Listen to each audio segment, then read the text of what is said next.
Magandang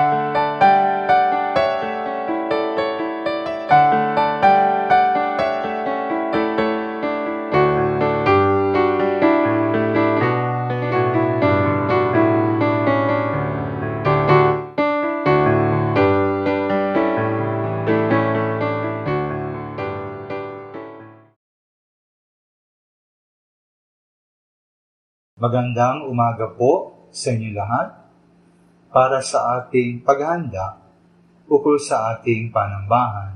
Ngayong umaga, ating muling panoorin at pakinggan ang isang inihandang prelude number. Maging pagpapala nawa ito sa bawat isa. Maraming salamat po.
Bilang bahagi ng ating call to worship o panawagan sa pagsamba, ating basahin ang Amos 3:7.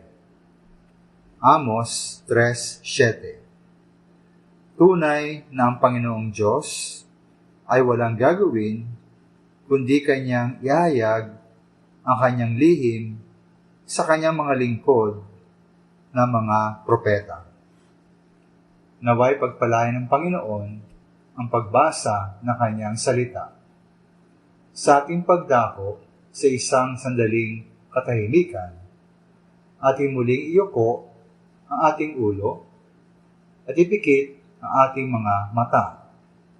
Humingi tayo ng kapatawaran mula sa Diyos para sa ating mga kasalanan at pagkukulang. Humarap tayo sa Kanya sa ating pagsamba na may ganap na pagpapakumbaba at lubos na pagsuko. At manalangin tayo na ang banal na Espiritu ang kumilos sa bawat isang mananambahan ngayong umaga.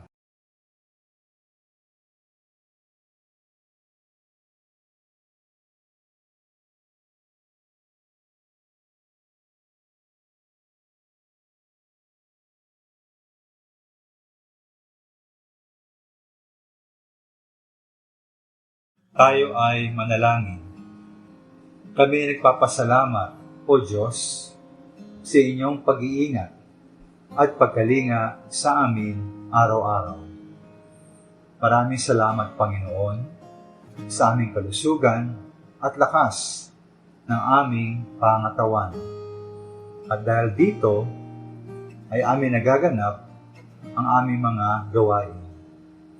Maraming salamat din sa talino at linaw na aming pag-iisip para sa aming trabaho, pag-aaral, at iba pang pagganap na aming mga tungkulin. Salamat, O Diyos, sa pagpupuno at kasapatan ng aming mga pangailangan araw-araw. Kaya nga, Panginoon, ang aming tanging pag-asa sinasandalan sa aming buhay. Pinupuri namin kayo sa inyong kapangyarihan, kabanalan, at pag-ibig sa amin. Tunay na hindi kayo nagbabago at kayo ay manatiling tapat sa amin. Nawa, muli naming maranasan at madama ang inyong banal at mapagmahal na presensya ngayong umaga. Kung meron man kaming makasama na hindi pa ligtas, kumilos nawa kayo, O Diyos, upang siya ay magpasyang, magsisi, magtiwala sa inyo, Panginoong Hesus, at tanggapin kayo bilang kanyang sariling Panginoon, tagapagligtas, at hari ng kanyang buhay. At nawa ay buhos ninyo sa aming lahat ang inyong masaganang espiritual na pagpapala upang lalo pa kaming sumigla, lumago, at mamunga para sa inyong kaluwalhatian. Magdulot nawa ng kagalakan sa inyong puso ang panambaang ito at magbigay ng kaluwalhatian sa inyong sakdal na pangalan. Ito ang aming dalangin sa pangalan ng aming Panginoong Hesus. Amen.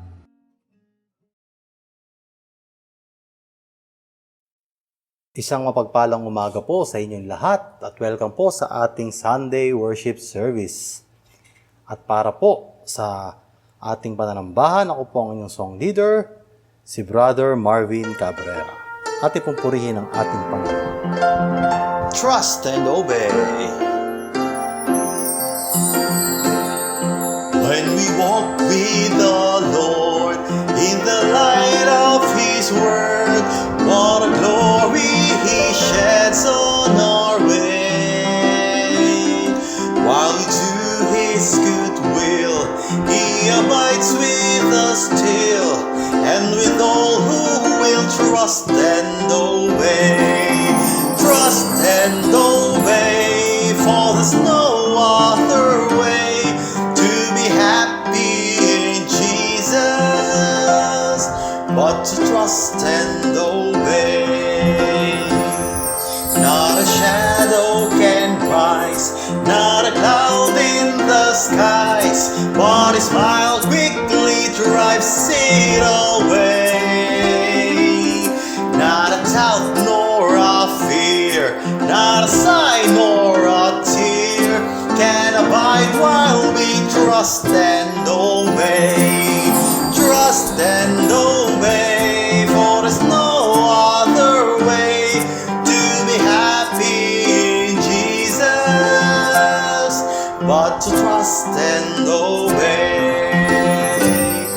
Then in fellowship sweet we will sit at His feet, or we'll walk by His side in the way.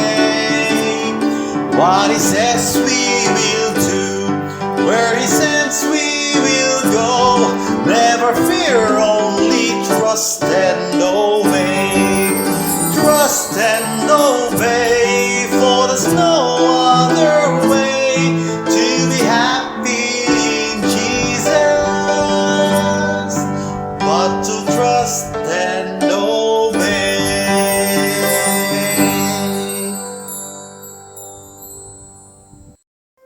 Nararapat na ibigay natin ang ating yaman, ang ating buhay, ang ating lakas sa ating Panginoon Diyos. Kung hindi natin yung ibibigay, kailan pa?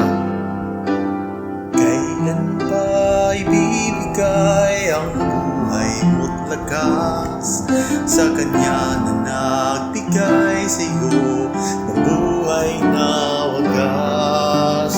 Ang pangalan niyang banal kailan itatanyag kung wala ng pagkakataon at huli na ang lahat. At kung ang araw mo'y lumipas na, makuha mo pa kayang siya ay paglingkuran. Kailan pa kaya maglilingkod sa Diyos? Kung hindi ngayon, kailan pa?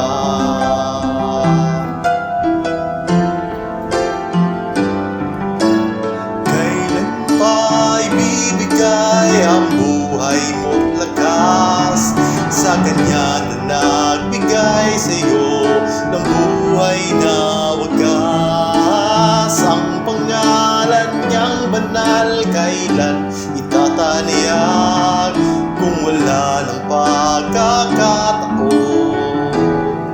at huli na ang lahat. At kung ang araw mo'y lumipas na, makuha mo pa kayang siya ay paglingkuran? Kailan pa kaya maglilingkod sa Diyos? Kung hindi ngayon, kailan pa? At kung ang araw mo'y lumipas na, makuha mo pa kayang siya ay paglingkuran? Kailan pa kaya maglilingkod sa Diyos? Kung hindi ngayon, kung hindi ngayon, kung hindi ngayon, kailan pa? Kung hindi tayo maglilingkod ngayon, kailan pa?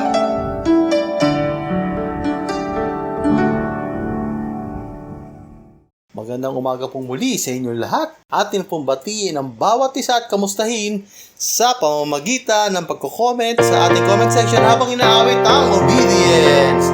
Obedience is the very best way to show that you believe. Doing exactly what the Lord command, doing it happily. Action is the key to it immediately. Joy you will receive. Obedience is the very best way to show that you believe.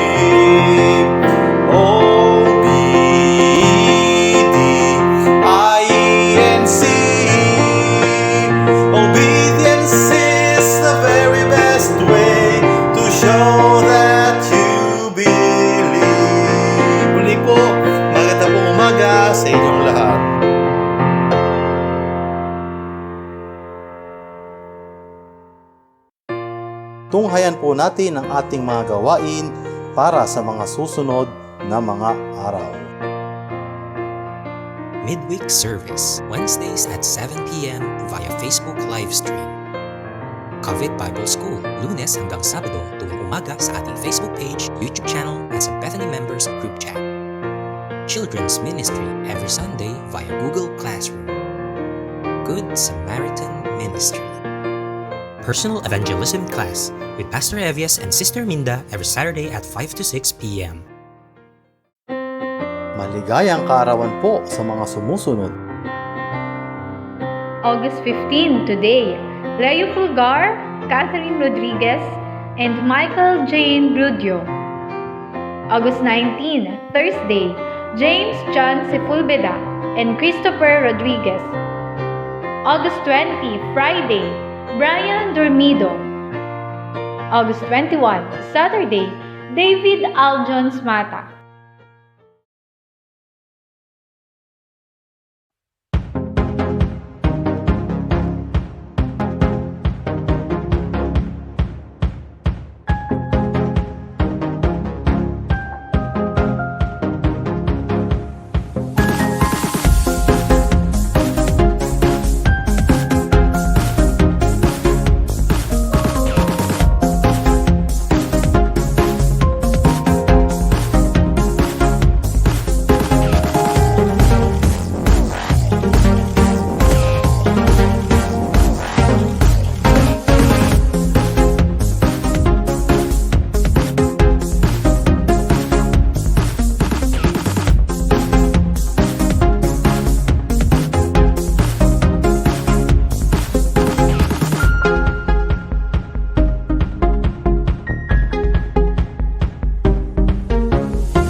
Magandang araw! Inaanyayahan ang mga miyembrong kababaihan ng ating iglesia na may edad 13 pataas hanggang sa ating mga seniors na lumahok sa muling pagbubukas ng klaseng Journey Through the Bible na pinangungunahan ni Teacher Dada Ong Kiko Acorda, at ang klaseng ito ay magsisimula sa ika-5 ng Setyembre 2021. Ang kursong ito ay may 3 buwang pag-aaral ukol sa mga kwento at tauhan ng luma at bagong tipan. Gayon din ang pangkalahatang palagay ng Biblia. Ang textbook na gagamitin sa kursong ito ay pinamagatang mga kwento sa Biblia at libreng ibibigay sa mga makapagtatapos. Makipag-ugnayan lamang po sa inyong lingkod, Minda Fulgar, sa FB Messenger. Ano pa ang hinihintay mo? Sali na! I'm Sister Ruth Esteves. I encourage every one of you to enroll the Journey Through the Bible with Ma'am Da Acorda. The lesson is very challenging and inspired me to learn more about God's history of God's creation, His chosen people, and His laws. So also encourage me to read once again my Bible from cover to cover. And I assure you that the love of God for us will be revealed in this letter, the Bible. Good luck and God bless you all. By the way, may surprise. Kanya galingan nyo. May surprise sa magaling. Sabi nga ni Ma'am Da, read God's Word, obey God's Word, share God's Word. Good luck. Weekend Review, August 5 to 11, 2021.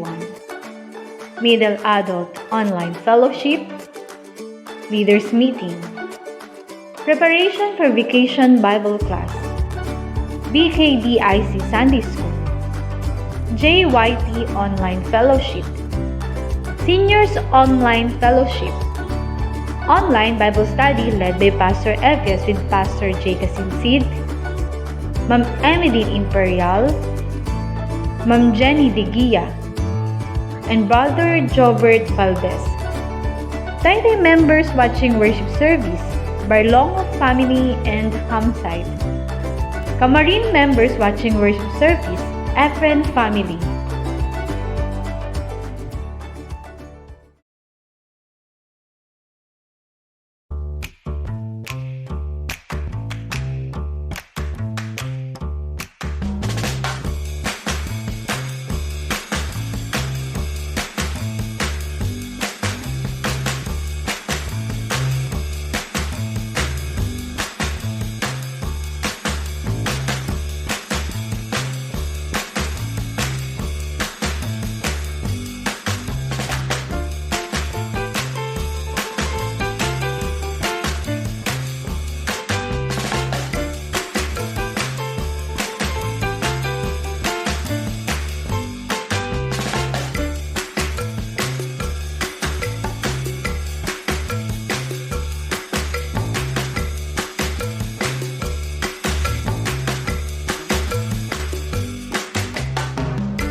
Ako po si Mark Angelo Balana, 26 years old, dito po sa Nauhan Baptist Church.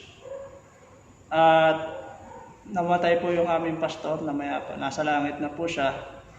Ako po yung tatayo ngayon bilang pastor dito po sa amin. Dati po, hindi ko po nare-realize na tinatawag ako ng Panginoon. Pero nito pong mga nakaraang linggo, pamula po ng July 10, ay na-realize ko po na tinatawag po niya ako. Dati po naranasan ko po yung buhay na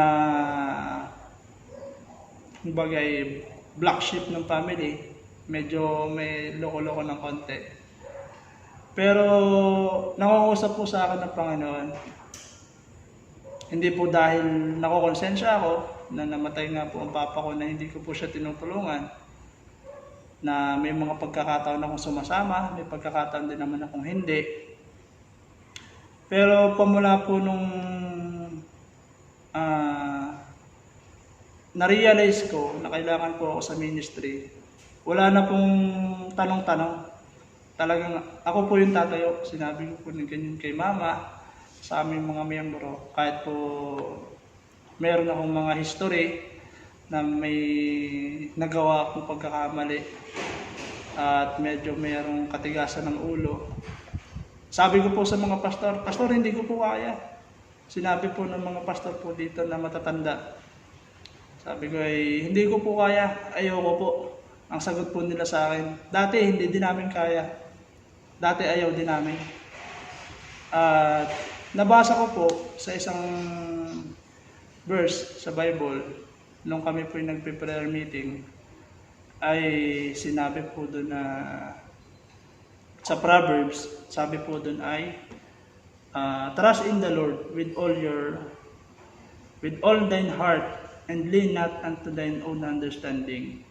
In all thy ways acknowledge Him, and He shall direct thy path. Yun po, kasi kung ako lang po yung magsasalita, hindi naman po kapanipaniwala dahil meron po akong nakaraan. Pero ang magsasalita po ay ang Panginoon po. Gagamitin lang po niya ako bilang instrumento.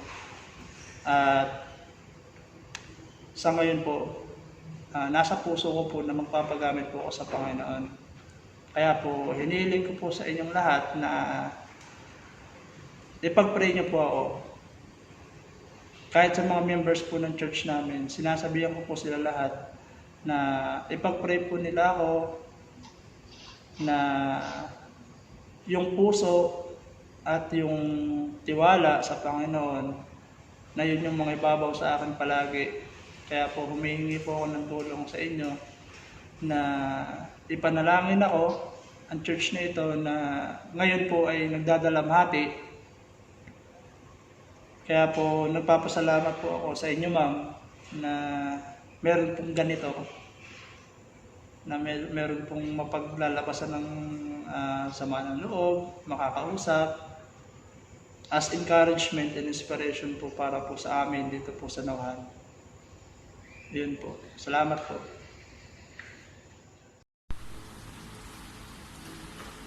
Magandang araw sa lahat po ng ating mga kapatid at miyembro ng Bethany Cubao at higit sa lahat po sa ating pinakamamahal na pastor, si Atty. Elias Acorda, at din po sa kanyang may bahay at katuwang sa gawain dyan po sa Bethany Cubao, si Ma'am Atty. Silaida Acorda. Ako po ay bumabati sa inyong lahat sa nalalapit po na gawain dyan sa darating po na Disyembre na po sa lahat sa ika-32 taon na Mission Conference at ngayon po sa inyong ika-56 na taon na pagdiriwang para po sa inyong church anniversary. Ako po si Pastor Celito Yabes, ang inyong pong missionary pastor dito po sa UP Diliman. At sinilang po noong January 28, 1963. At ako po ay nasa 58 taong gulang na. At ang aking may bahay naman po at katuwang dito sa gawain dito sa UP, kanyang pangalan po ay si Mildred, at ang aking 4 na anak na biyaya po ng ating Panginoon sa aming mag-asawa na po sila si John Edwin. At ang kanyang may bahay naman po ay si Risa. At ang aking pangalawang anak naman po ay si Jocelyn Claire. At ang kanyang asawa naman po ay si Pastor Arten Bonete. At ang kanilang anak at ang aking apo naman po ay si Samuel Ray. At ang aking pangatlong anak naman po ay si Julia Lunis. At kayo po ang aking pang-apat na anak at punsong anak po na iba kami si Jemima Grace. Ako ay papasalamat sa biyaya at tulong po ng ating Panginoon na mga anak ay nakapagtapos sa natapos po ng kolehiyo. Ang pangalan po ng gawain o iglesia ng ating Panginoon po dito sa UP ay Bethany Baptist Church Diliman. At ito po ay na-organize o inorganize noong April 1989 sa panguna po ng ating dating mahal pastor, Reverend Ayona. At kayo po ay diwang ng aming ika-23 taong na gulang na anibersaryo nitong April kasalukuyan taon 2021. Sa kabila po ng ating naharap ng new normal at limitadong pagkilos po sa pandemya na hinarap po ng ating bayan, ang gawain po ng ating Panginoon naman dito sa UP ay nagpapatuloy pa rin po. Isang malaking biyaya din po sa amin na kahit po sa kabila ng pandemya, April kasalukuyan taon ay nakapag-hold kami ng mission conference. Muli ay ako po ay nagpapasalamat sa inyo po lahat, sa inyo po walang kumpay, walang sawa at patid na panalangin po para sa amin, mga missionary pastor. At siyempre sa inyo po patuloy po na encourage sa amin, encourage po sa amin sa pamamagitan po ng inyong pagkakamusta palagi po sa amin. At ako po ay muling nagpapasalamat sa inyong lahat sa patuloy po na suportang ibinibigay po sa amin. Maging ito man po ay sa pinansyal at siyempre po sa panalangin. Muli ako po ay bumabati sa inyong lahat ng itong nalapit na anibersaryo at magandang araw po sa inyo at God bless you all. Salamat po sa lahat.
Sama-sama po nating panoorin ang natatanging bilang.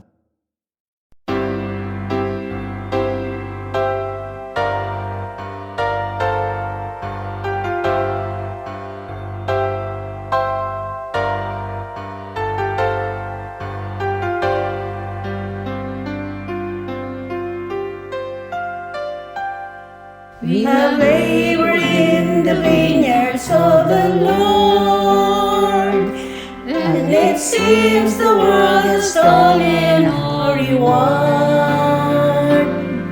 But God has not forgotten, and when He calls us home, we'll receive eternal treasures and place of honor near His throne. It's not in vain, it's not in vain. We serve a risen Savior, Jesus rose and reigns. The heavens cheer us on, we do not walk alone. Our labor, our witness, our faith is not in vain.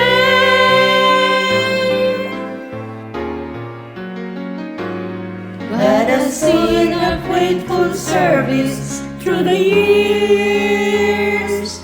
All our hearts extol the burdens of the tears. But do not be discouraged. There's a purpose, there's a plan. There's a reason for its season. So trust the leading of His hand. It's not in vain, it's not in vain. We serve a risen Savior, Jesus rose and reigns.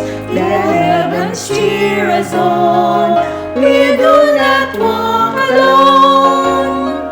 Our labor, our witness, our faith is not in vain, is not in vain. We serve the risen Savior, Jesus rose and reigns. The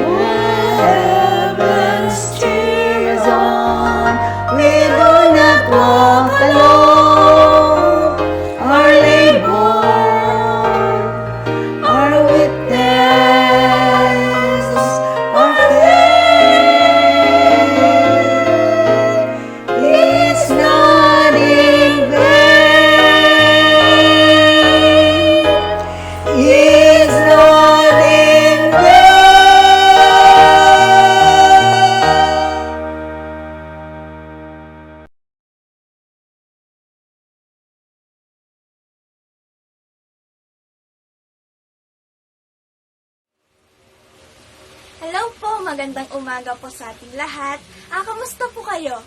Ako po si Shikay Nay Arenas, 15 taong gulang. Nais ko lang pong magpasalamat sa ating Panginoon dahil sa mga biyaya, pagpapala at gabay na ibinigay niya sa amin, pati na rin ang kalusugan ng aming pamilya. Nais ko rin pong magpasalamat sa Panginoon dahil nakapag-moving up ceremony po kami at nakakuha po ako ng mataas na marka at ng karangalan mula rito. Nais ko rin po magpasalamat dahil nakapag-enroll na po ako sa aking senior high school, grade 11, at nabayaran na po namin ang tuition po mula rito. Pinagpapasalamat ko rin po sa ating Panginoon dahil may work na po si Kuya Stanley at mula sa work po ni Kuya Stanley na bibigyan po ko ni Kuya ng kaunting tulong mula rito na akin naman pong iniipon. Pinagpapasalamat ko rin po sa Panginoon ang aming pamilya dahil masiyahin po kami at mapagmahal po. Lahat ng ito ay pinapasalamat ko sa ating Panginoon. Thank you po. Bye-bye!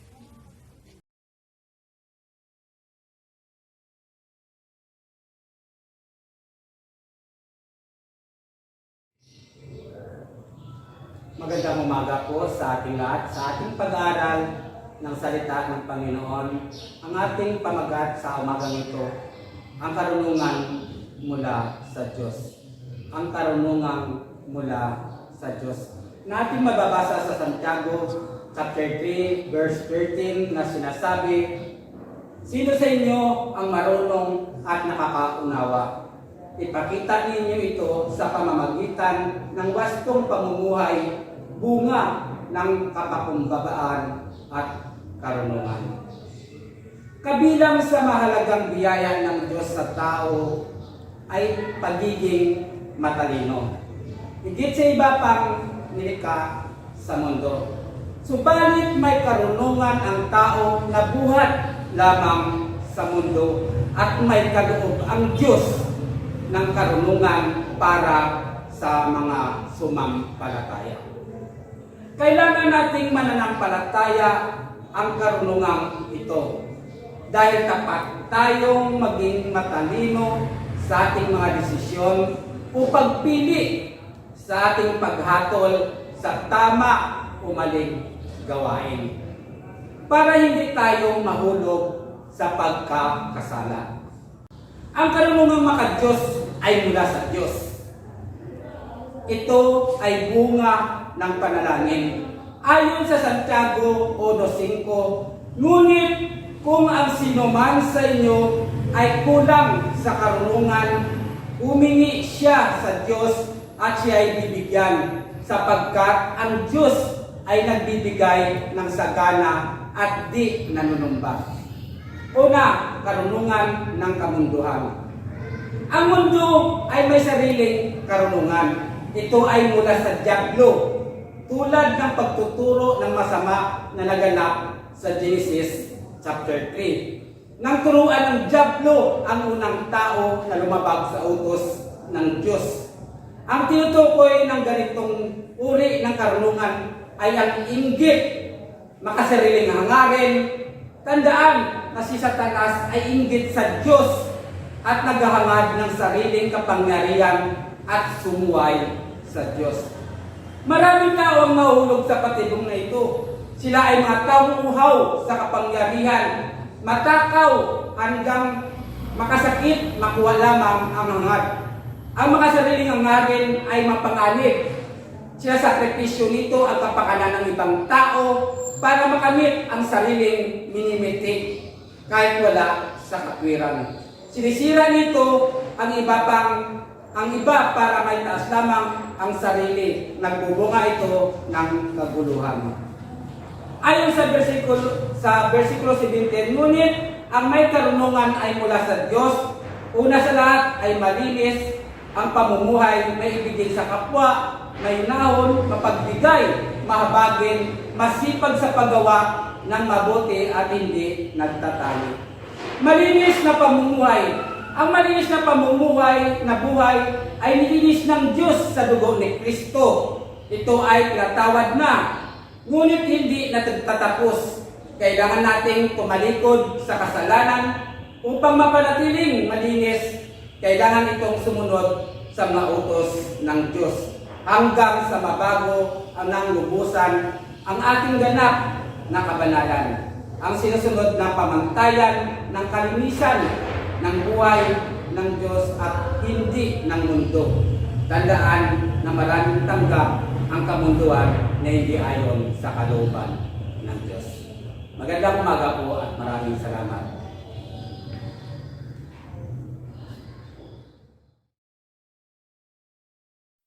Ang kaligtasang ating natanggap at ang mabuting balita na ating nabasa sa Biblia ay huwag nating suluhin. Atin po itong ipasa sa iba. Let's all pass it on. It only takes a spark to get the fire going, and soon all those around can warm up to its glowing. That's how it is with God's love. Once you've experienced it, you'll spread His love to everyone. You'll want to pass it on.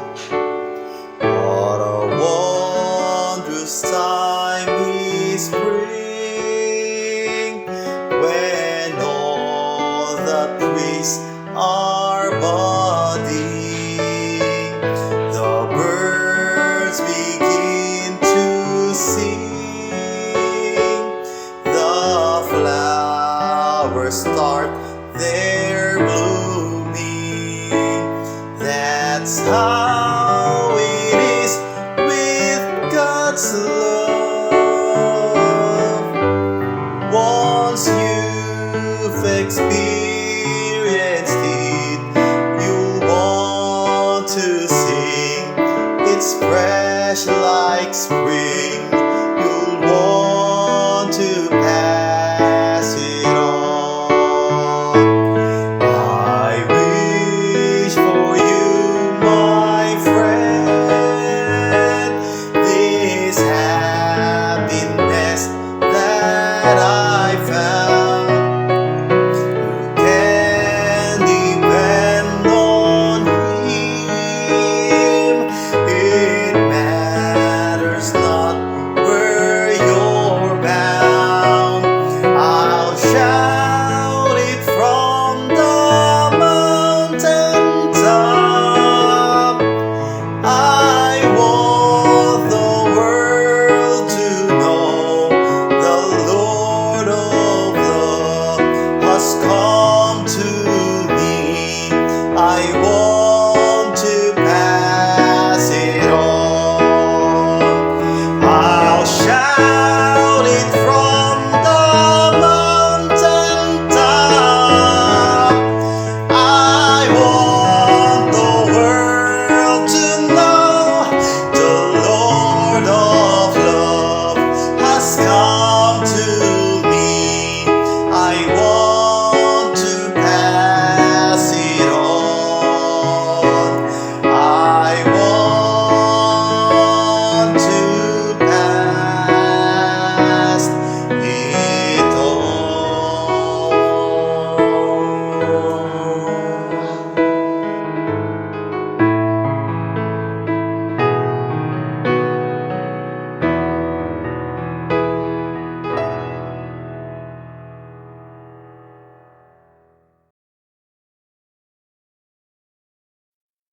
Para sa pangangaral ng salita ng Diyos, sama-sama po nating panoorin ang isang mensahe na inihanda ng ating pastor, Pastor Evias Sacorda. Muli po ay magandang umaga sa inyo lahat. Tayo dako na po sa ating aralin ngayong umaga at ang pamagat na ating aralin ay tumalima sa pagpapahayag ng Diyos. tumalima sa pagkapahayag ng Diyos. Yan po hango po sa ating teksto sa Amos chapter 3 verse 7 or Amos 3:7. Ay basahin po para sa ating lahat ang tekstong yan. Sabi po rito, tunay na ang Panginoong Diyos ay walang gagawin, kundi Kanyang iahayag ang Kanyang lihim sa Kanyang mga lingkod na mga propeta. Yan po ang ating pong teksto sa Amos chapter 3 verse 7. At ang layo po na ating aralin upang tayo po ay magpasya na laging tumalima sa pagpahayag ng Panginoon. Lalo na po sa magitan ng Kanyang salita, wala iba kundi ang Biblia. Kaya bilang pabungad mga minamahal, sa inyo palagay mga minamahal, ano po ang pinaka mabenta at laganap na aklat sa buong mundo? Ayon daw po sa Guinness World Records noong pong 1995, ang Biblia raw, ang Biblia, ang pinakamabentang aklat sa buong kasaysayan na may estimate na po na nabenta na 5 million copies nabenta at naikalat sa buong mundo. Ito rin po ating Biblia ay naisalin na sa 349 languages. Marami na po, no? Kaya po, ang Biblia po ito ang kalat na po sa buong mundo. Ngunit po, ang tanong po dito ay ito, no? Bakit sa kabila na marami ng kopya ng Biblia, 5 billion, na nabenta at naikalat, at napakaraming mga wika na ito ay naisalin, tila po, napakarami pa rin ng mga tao na namumuhay sa kasalanan, kasamaan at kamalian. Marami pa rin mga tao nagsasalita at kumikilos na taliwas sa mga turo na aklat na ito at kalooban ng Diyos. Marami pa rin mga tao na namumuhay na salungat sa mga prinsipyo at katotohanan mula sa Kanyang salita. Bakit manamahal sa kabila na parami na nabenta ang nagalat na kopya ng Biblia, ay laganap pa rin ang krimen, marami pa rin mga nag-aaway, at magulo pa rin ang ating mundo. Kaya ba't kaya ganun mga minamahal? Ba't kaya? Marahil po una diyan ay maaaring mga kopya ng Bible po nakakalat saan-saan. Maraming mga tao may kopya ng Biblia. Pero tanong po ito, kaya ka lang binabasa, pinag-aralan at inuunawa ang Bibliang ito? Hindi kaya marami sa mga kopya ng Bibliang ito ay nasa mga tahanan, nakalagay sa estante at drawer, hindi naman pinapansin o inaalikabukan lamang. O mali po kanilang binabasa, pinag-aaralan, inuunawa, ngunit ka lang minamahal, kailan kayang piniwalaan? Niniwala kaya sila na totoo ang salita ng Diyos? O baka sa kanila ito lang may isang salita ng tao? Di dapat paniwalaan. O may pininiwalaan mga minamahal, no? Ngunit ikatlo, kailan kayang isinasagawa at pinamumuhay? Binubuo kaya ng Biblia ang kanilang buhay. Sila ang pisal mga minamahal sa ating pangatawan o kalusugan, o maaring meron kang napakaganda at mamahaling training shoes. Ang ganda ng damit mo na pang gym. At meron kang maraming weights o barbells, meron kang treadmill, meron kang rowing machine, stationary bike, exercise mat, o adjustable bench. Iba pa ang mga physical fitness na gamit o equipment. Pero sabihin kami naman na kahit marami kang gamit na ganon, ikaw ay fit, malusog, at maganda yung katawan. Kailangan mo silang gamitin. Gamitin ang tamang paraan, at gamitin regular at parati. Ganun po ang Biblia mga minamahal, no? Na maring meron tayong mga kopya nito. Maring mamahalin pa ang ating Biblia. O marami pa tayo mga iba-ibang wika na salin nito, o translations, o versions. Ito naman, ang tanong ay, ating bang binabasa? Ating bang pinag-aaralan? Inuunawa, pininiwalaan, at isinasagawa at pinamumuhay ang tinuturo ng Biblia. Yung pong katanungan dito. Kaya sabi nga po ng isa, it is the absence of the knowledge of God and man's refusal to obey Him that lies at the root of every problem that besets us. Sabi po ng isa, ang kawalan ng kaalaman ukol sa Diyos at ang pagtangging sumunod sa Kanya ay ang ugat ng bawat problemang mapaligid sa atin. Kailangan po, ang kailangan ng tao mga minamahal nga ay kaalaman ng Biblia. Dapat silang magtiwala at sumunod sa Diyos at sa Kanyang salita. At upang kailang matanggapin po mga minamahal, ang pagkapahayag ng Diyos, dapat naman natin sa kanilang ibahagi ang Biblia. Bilang mga Kristiyano, at ibahagi sa kanila ang salita ng Diyos natin tinanggap at hamunin ng mga taong magpasakop sa Kanyang kalooban. Nga po ang punto po natin rin ngayong umaga na meron pong dalawang pangunahing bahagi. Una-una, ang Diyos ay nagpapahayag sa tao. Ikalawa po, kaya tumalima tayo at magbahagi. Una mga minamahal, ang Diyos ay nagpapahayag sa tao, kaya tumalima tayo at magbahagi. Kaya mga minamahal, ang Diyos ay nagpapahayag sa tao. Yan po ating teksto sa verse 7, sabi po roon, tunay na ang Panginoong Diyos ay walang gagawin kundi Kanyang ihahayag ang Kanyang lihim sa Kanyang mga lingkod ng mga propeta. Mahalaga po yung mga minandaan po natin, ang Diyos ay nakipag-usap sa mga tao. Siya pinakipag-communicate po sa atin. Pinababatid niya sa mga tao ang Kanyang kalooban. Sinasabi ng Diyos sa tao ang Kanyang nais. Nabilabi ang mga minaman na tayo manatiling sa kamangmangan at walang kaalaman, ukol po sa mga bagay dapat nating malaman ukol sa ating Panginoon. Timikita po sa ilang mga halimbawa sa Biblia. Halimbawa po sa marantipan sa Old Testament. Naroon po siya pinagpahayag kay Noah ukol po sa darating na malaking baha.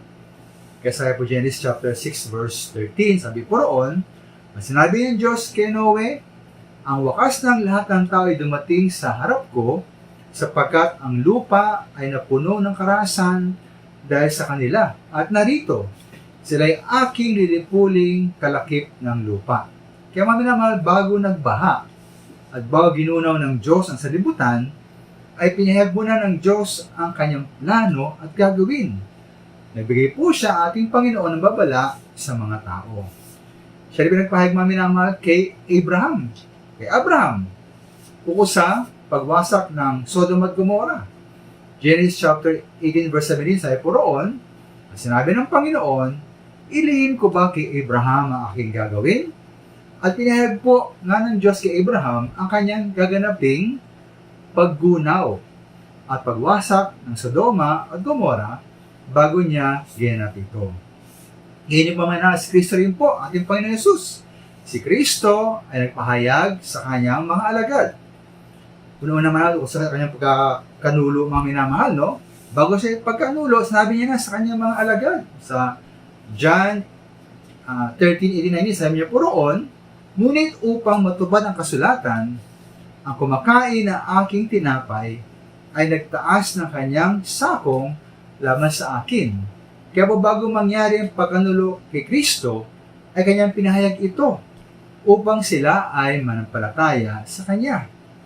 Pero sa inang Panginoon minamahal sa John 14:29, sabi po roon, at ngayon sinabi ko sa inyo, bago mangyari, upang kung ito'y mangyari, ay magisampalataya kayo. Kaya minamahal, paulit-ulit na sinabi ni Kristo, kanyang mga alagad, na siya'y dadaan sa pag-uusig, paghihirap at kamatayan upang sila ay maghihanda sa makaganapang ito. At sila po ay lalong manampalataya kay Kristo. At kung ating Panginoon ay nagpapahayag ng kanyang kalooban o nagpahayag ng kanyang kalooban noon, ganyan po hanggang ngayon mga minamahal, nagpapahayag pa rin ang Diyos sa atin ng kanyang kalooban. Tulad po ng kanyang tipan at kanyang mga pangako. Sabi nga po sa mga awit 25:14, sabi po roon, ang pagkipag-ibigan ng Panginoon ay nasa nangatakot sa Kanya at ipinagkilala niya sa kanila ang kanyang tipan. Kaya tipo po ito ay napapaloob po sa Biblia, sa Maranang Tipan at sa Bagong Tipan. Kaya po pinahayag mga minamahal ang kanyang kalooban, lalo na sa mga tunay na alagad ni Kristo. Sabi sa John 15:15, sabi po roon, may tinatawag ko kayong mga kaibigan, sabi niya sa kanyang mga alagad, sapagkat ang lahat ng mga bagay na narinig ko sa aking Ama ay mga ipinakilala ko sa inyo. Kaya pinahayag po ni Kristo mula sa kanyang salita sa magitan po ng pagkilos at po na binibigay po ng Banal Espiritu sa atin ang kanyang kalooban. Pinaalam sa atin po, pinapaalam ni Kristo sa atin ang kanyang nais at nais nang malaman natin upang tayo ay manalig at mamuhay na may pagsunod sa Kanya. Ngayon po, isa rin mahalaga pong karatuhan ng itong mga minamahal na papayag ang Diyos sa tao hindi lamang sa magitan ng Kanyang salita. Siya ay nagpapahayag mga minamahal sa magitan ng Kanyang mga gawa. Hindi lang po sa salita, kundi sa gawa. O sa English, kaya pong revelation, pagkapahayag sa magitan ng Kanyang words at Kanyang works. Kanyang mga salita at Kanyang mga gawa. Kaya sabi nga po sa Romans 1:20, sapagkat ang mga bagay niyang hindi nakikita, buhat panalangin ang sanlibutan, ay nakikitang maliwanag sa pagkatanto sa magitan ng mga bagay na ginawa niya, maging ang walang hanggan niyang kapangyarihan at pagka-Diyos, upang sila'y walang madahilan. Kaya po di maaaring itanggi ng mga tao na mayroong Diyos dahil sa mga ginawa ng Diyos. Ang mga nilikha at ginawa ay malinaw na katibayan ng naglikha at ng gumawa. Po sabi po sa Psalm 19:1, sabi po roon, mga awit 19:1, sabi po roon, ang kalangitan ay nagpapahayag ng kalawatian ng Diyos at pinakikilala ng kalawakan ang gawa ng kanyang kamay. Kaya po ang kalawatian ng Diyos ay katibayan ng Diyos na maluwalhati. Ang kanya pong nilikha ay katibayan ng manilikha. Di ba naman minamahal ako minsan, ang Diyos ay nausap tayo, pahayag na kanyang kalooban, kanyang pagka-Diyos, partikular po ng kanyang kapangyarihan, kalawalatian, kadakilaan, sa magitan po ng mga pangyayari sa ating buhay o sa ating kapaligiran. Halimbawa po tulad ng sa magitan ng tila, mahiwagang o mahimalang pagkilos sa ating buhay. Narasan niyo po yan, no? Na kumilos ng Diyos sa kaibang paraan o sa magitan ng kanyang palagiang pag-iingat at tapat na pagpupuno ng ating mga pangailangan o sa kanyang kumisan ay nakagulat at hindi may inaasahan na pagtugon sa ating mga pagsamo at panalangin. Kaya po, bilang kabuuan mga minamahalo, ang Diyos po ay kumakasok sa atin sa iba't ibang mga paraan. Kinakausap ng mga tao, nagpahayag ng kanyang kalooban sa iba't ibang uri ng pamaraan. Ang kanyang banal na salita, ang Biblia, ang pagkilos ng banal na Espiritu, ang katakilaan, ang kagandahan ng kanyang nilikha at ginawa, ang kanyang aktibong pagkilos at pumuna sa ating buhay at sa ating mundo.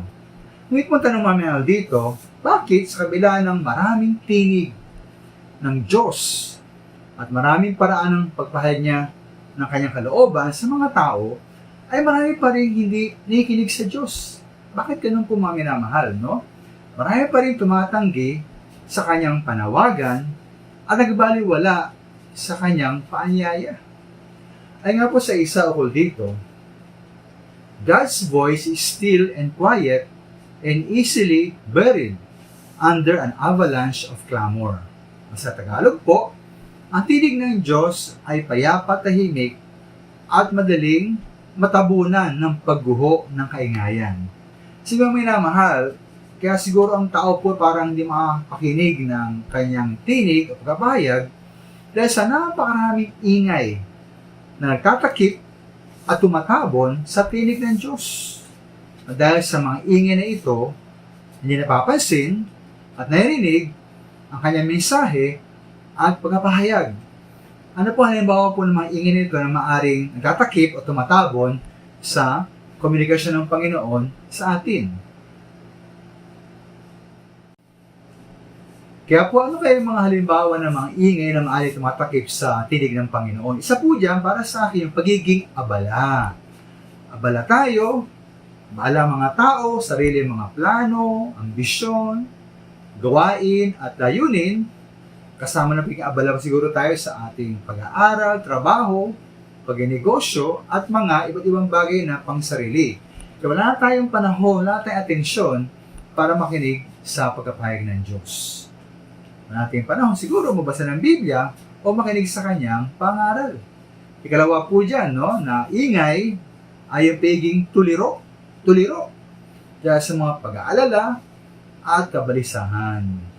O pagiging lubok po sa kasalanan, bisyo, layaw, kahalayan, at maling mga gawain. Pagiging nakagapos at nakabilanggo sa pagmamahal sa lapi, sa kasikatan at sa kapangyarihan. At kasiyahan na bunga ng pansamantalang pagpuri at paghanga ng ibang tao. Kaya po yung mga tao po masyado ng lugmok, no, sa kanilang kasalanan, bisyo at layaw, kahalayan, wala silang panahon para makinig pa sa Diyos. Isa pa halimbawa po, ikatlo dyan, yung ingay at pagkatakip po ng pagkapasyang mamuhay na hiwalay sa Diyos. Ay makinig kasi nga wala siyang pag-alam sa Panginoon. Nagpasyang mamuhay, hiwalay sa Diyos. Mamuhay ay lamang sa ating sariling nais at kapasyahan. Ang sadyang pagtanggi sa paghahari ng Diyos sa ating buhay at pagbabaliwala ng kanyang kapangyarihan at pahamahala sa ating buhay. Dali sa mga minamahal, daling salita, ang pagrebelde sa Diyos. Ito po yung mga, para sa akin, mga ingay na matakip po sa tinig ng Panginoon. Abala, tuliro, at pagrebelde nga po sa kalooban ng Diyos. Kaya na palang mga minamahal, no, na huwag tayong matulad sa mga bagay na ito o sa ganitong kalagayan. Sa halip po, tayo po'y tumalima sa pagkakahig ng Panginoon. Yung ikalawang bagay na ating aralin, kaya tumalima tayo at magbahagi. Una naman minamahal, tumalima sa kanyang pagpapahayag. Huwag tayo tumulad po sa mga halimbawa sa Biblia na sila po ay tumanggi at binaliwala nila ang pagpapahayag ng Panginoon. At dahil sa kanilang pagnagigbaliwala, nila po hindi tinanggap ang pagpapala at biyaya ng ating Diyos. Isa po halimbawa sa Biblia pa rin dapat huwag tularan ay ang mga manugang ni Lot. Genesis chapter 19:14, no? Sa pinagsabihan po ni Lot na sila magtindig at magsialis dahil gugunawin ng Panginoon ng bayan. Tayo po sa verse na yon, tatapwat ang akala ng kanyang mga manugang ay nagbibiro siya. So hindi po siya seryoso. Si Lot po ay binaliwala. Binaliwala nila ang babalang ibinigay ni Lot na mula sa Diyos. Dahil sa kanilang pagbaliwala, sila po ay napahamak. Kasama silang namatay ng bayan. Nawasak kasama ng mga tao roon. Dapat din mga minamahal, no? Ang mensahe babala ng Diyos ay hindi po biro. Atin pong seryosohin ang seryosong mensahe ng Panginoon sa atin. Isa pa po halimbawa po si Felix. Kanya po tinanggihan ang pangaral ni Pablo sa Acts 24:25. Sabi po roon, samantalang siya ay si Pablo, nagkasalaysay tungkol sa katwiran at sariling pagpipigil at sa pag-uukom na darating ay nangilabot si Felix. Aba, siya po ay may reaksyon maganda. At sumagot, may humayo ka at pagkakaroon ko ng kaukulang panahon ay patawag kita. Sayang mga minamahal, no? Siya naapektuhan na, pero hindi siya tumugon. At walang sabi sa Biblia mga minamahal pagkatapos noon, nagkaroon pa siya isa pang pagkakataon na makarinig ng pagpahayag ng salita ng Diyos. Kaya malamang po si Felix po ay napahamak sa impyerno. Nakalungkot mga minamahal, no? Nangyari kay Felix, dahil sa kanya po hindi pagtanggap at positibong pagtugon sa Biblia, siya po ay maaring napahamak. Siya po ay meron ng positibong pagtugon. Ika nga sa magitan ng pakikinig. Na para mong kanya pong isang paa at para bang nakaapak na sa karya ng Diyos. Kaya nga lang, isang paa lamang. Hindi rin siya lubos na pumasok. At paglaon po, kanya inangat din ang paang ito, palabas. Dahil siya po ay walang tunay at buong pusong pagkatagan ng kanyang sarili sa Diyos, kanyang buong isinuho kanyang buhay sa Panginoon, at pagkapas siya na sumunod sa Kanya. Kaya rin po siya rin ay napahamak. Kaya mga minamahal, sa ating mga nakikinig at nanonood, kung talagang tayo magkapasya pong tanggapin ang pagpahayag ng Diyos sa Kanyang salita, Kanyang kalooban, ating pong ipakita ang ating pagtalima sa magitan ng pagsunod. Huwag tayo tumulad po sa mga manugang ni Lot, na pinagtawanan po si Lot. Huwag tayo matulad po kay Felix na apektuhan siya, pero ganun lang, no? Sa halip naman, ating pong tanggapin ang salita ng Diyos at ipakita ating pagtalima sa magitan po ng pagsunod. Hindi po sapat ang kaalaman, hindi po sapat ang damdamin, hindi po sapat ang pagsang-ayon, hindi sapat ang paniniwala. Hindi po kasapat din ang kasiyahan o kagalakan sa pakikinig. Dapat po ay kapasyahan na aktibong tumugon.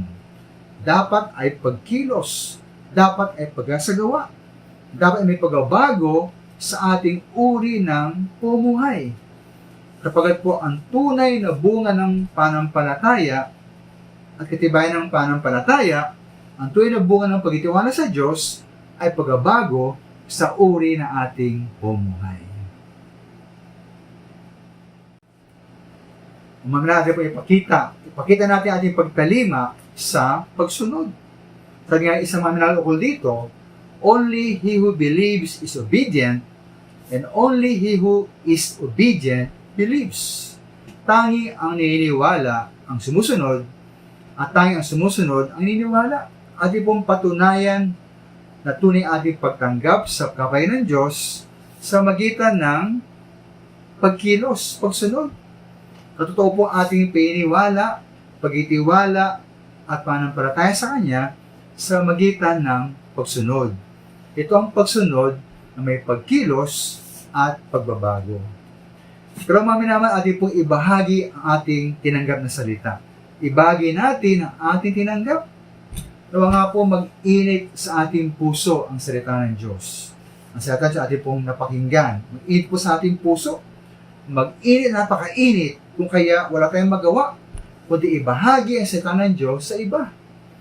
Kaya po ayon sa Biblia, tulad nga po ng apoy sa kanyang dibdib ang salita ng Diyos kay Jeremiah. Sa 20 verse 9, sabi po roon sa Jeremiah 29, at kung aking sabihin, hindi ko babanggitin siya, magkasalita ng ano paman sa kanyang pangalan, pero nga sa aking puso, nawari nag-aalab na apoy, na nagukulong sa aking mga buto, at ako'y pagod ng pagpipigil at hindi makapagpigil.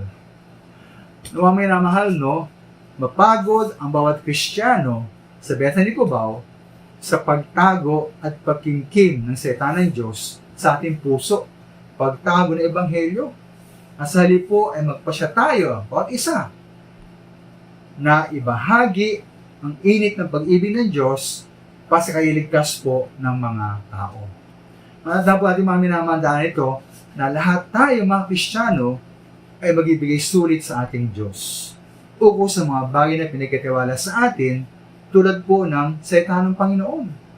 Tulad ng kanyang salita ibinigay sa atin, ang Ebanghelyong pinagkatiwala po sa atin at iniutos na ibahagi sa iba. Yan po yung pinagkatiwala sa atin para ibahagi po sa iba. Managot tayo. Tulad ng isang tagapagbantay sa Biblia, Ezekiel chapter 3, 17-18, sabi po roon, sa verse 18, anak ng tao, ginawa kitang bantay sa bayan ng Israel, kaya't pakinggan mo ang salita sa aking bibig, at ipanguna mo sa kanila sa gana akin. Pagka aking sinabi sa masama, ikaw ay walang pagsalang mamatay, at hindi mo pinagpaunahan siya, o nagkasalita ka man upang hikayatin ang masama mula sa kanyang masamang lakad, upang iligtas ang kanyang buhay, ang gayong masamang tao ay mamatay sa kanyang kasamaan. Ngunit, ang kanyang dugo ay aking isiyasatin o isingilin sa iyong kamay. Kaya naman singilin po ng Diyos Managot tayo sa Diyos. Isingin din tayo ng Panginoon, ating mga kamay, ang mga dugo ng mga samang tao, ang mga taong diligtas kapag tayo po hindi nagpahig sa kanila, nababala ng Panginoon ang Ebanghelyo. Managot tayo dahil hindi natin sila binigyan ng babala ukol sa darating at tiyak na paghatol ng Diyos sa katauhan. Dahil natin sila binigyan ng Ebanghelyo ng ating Panginoon Jesus, kaya sila po hindi naligtas o hindi sila may ligtas, pero tayo managot po sa ating Panginoon. Bakit?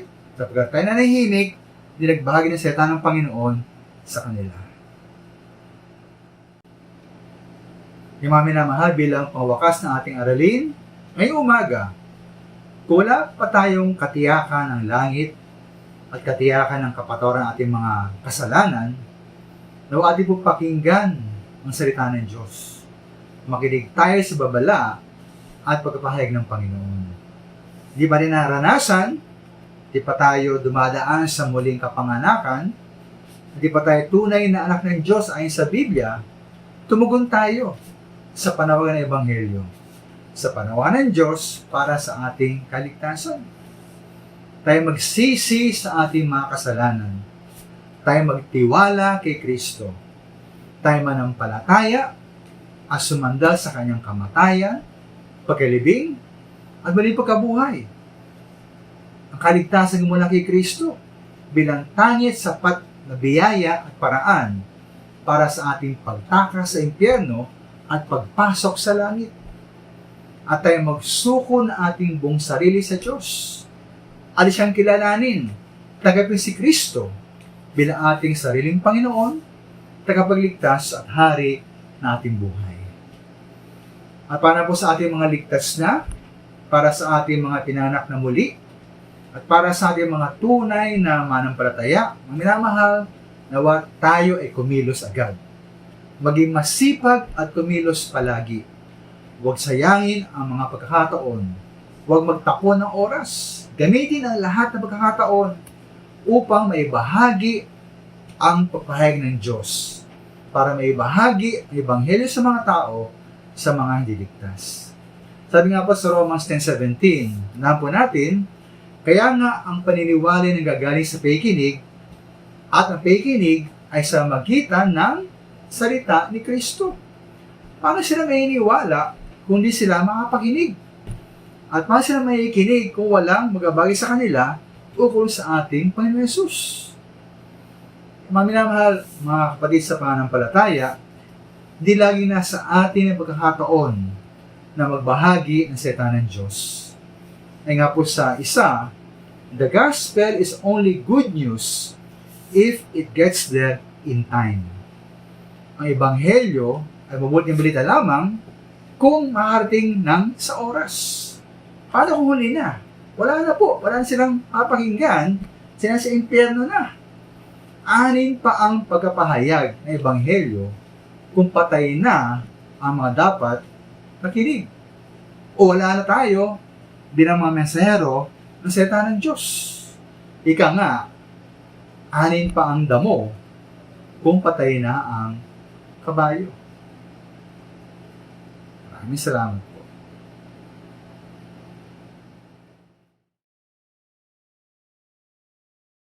Tayo ay manalangin. Maraming salamat, Panginoon, sa aming tinanggap na mga katotohanan ngayong umaga sa pamagitan ng pangaral ng inyong salita. Nawa, tulungan ninyo kami na laging pahalagahan ang pagpapahayag na inyong kalooban at nais para sa amin, lalo na sa pamagitan ng inyong banal na kasulatan. Nawa, maging tapat kami sa pagbabasa nito, pakikinig, pag-aaral, pagbubulay-bulay, at pagkasa puso nito. Nawa, amin din lagi isagawa ito sa aming buhay upang kami ay patuloy na lumago at mamunga. At nawa, sa magitan ng aming pumunga ng mga mabuting gawa, pumunga ng mabuting pag-uugali, at pumunga ng mga kaluluwa na laging mapuri at maluwalhati ang inyong pangalan. Gamitin ninyo kami, O Diyos, bilang mga tapat na instrumento ng pagpapahayag ng inyong kalooban. Nawa kami ay maging inyong mga handang labi at mga handang bibig ng inyong mensahe para sa mga tao. Lagi nagbabahagi ng inyong salita at lagi nagbibigay ng ebanghelyo sa kanila. Nawa, sila nga Panginoon ay magpasyang lumapit sa inyo sa pagsisisi, panampalataya, at pagsuko ng kanilang buhay upang sila ay maligtas. Ito ang aming dalangin sa pangalan ng aming Panginoon Hesus. Amen.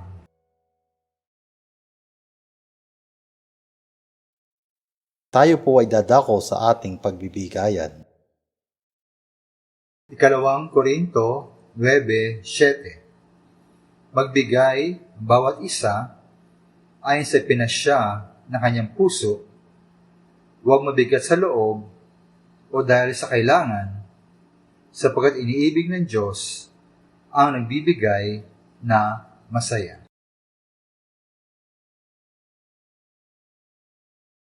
Amang banal, Diyos na makapangyarihan sa lahat, sa aming pagdako, sa aming pananambahan sa pagbibigayan, nawa ay aming maibigay ang aming mga ikapu at handog ng may kagalakan.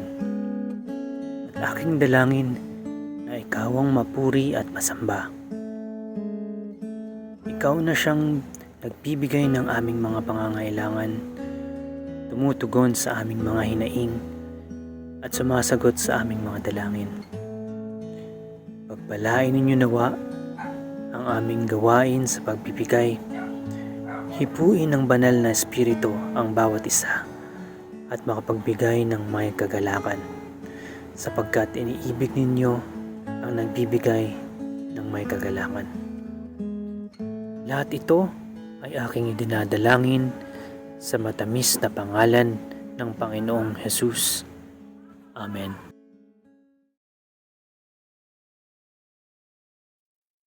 Maaari na po nating ibigay ang ating mga ikapu at handog.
Dakilang Ama sa Langit, maraming salamat po sa mga nakapagbigay. Naway pagpalain ninyo sila at ang kanilang mga pamilya. Sa mga hindi naman po nakapagbigay, pagpalain din po ninyo sila at ilayo sa kapahamakan. Nawa tuloy ang mapuri ang inyong pangalan sa matamis na pangalan ni Jesus. Amen.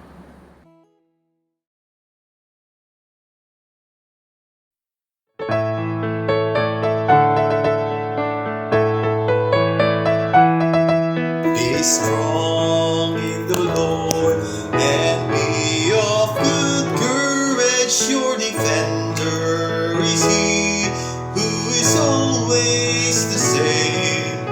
Mount up with wings as the eagle ascending. Victory is sure when you call on His name. Be strong, be strong. Be strong in the Lord and be of good courage, for He is your guide. Be strong, be strong, be strong in the Lord and rejoice, for the victory is yours. Put on the armor the Lord has provided. Place your defense in His unfailing care. Trust Him, for He will be with you in battle, lighting your path to avoid every snare. Be strong, be strong, be strong in the Lord and be of good courage, for He is your guide. Be strong, be strong, be strong in the Lord and rejoice, for the victory is yours. Be strong in the Lord and be of good courage. Your mighty commander will vanquish the foe. Fear not the battle, for the victory is always His. He will protect you wherever you go. Be strong, be strong, be strong in the Lord and be of good courage, for He is your guide. Be strong, be strong, be strong in the Lord and rejoice, for the victory is yours. Be strong, be strong, be strong in the Lord and rejoice, for the victory is yours. Be strong.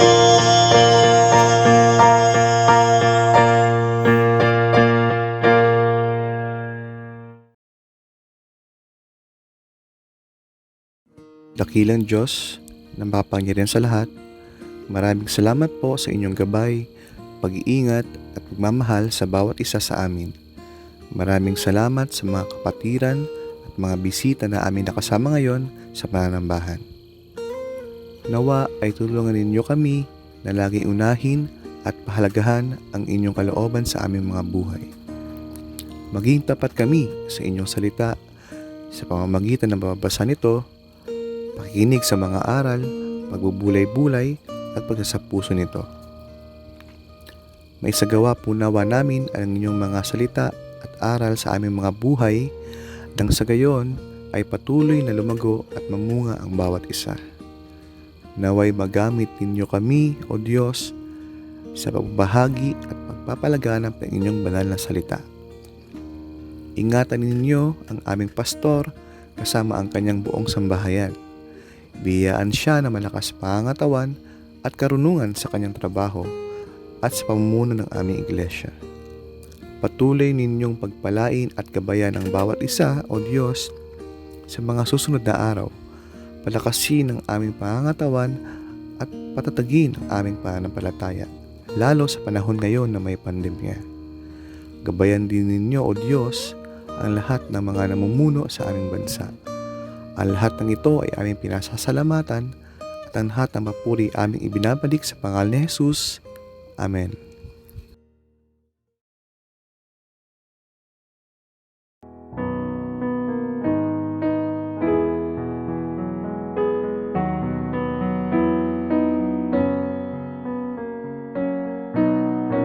Maraming salamat po sa patuloy niyong pagtangkilik at pakikisa sa ating Sunday Worship Service.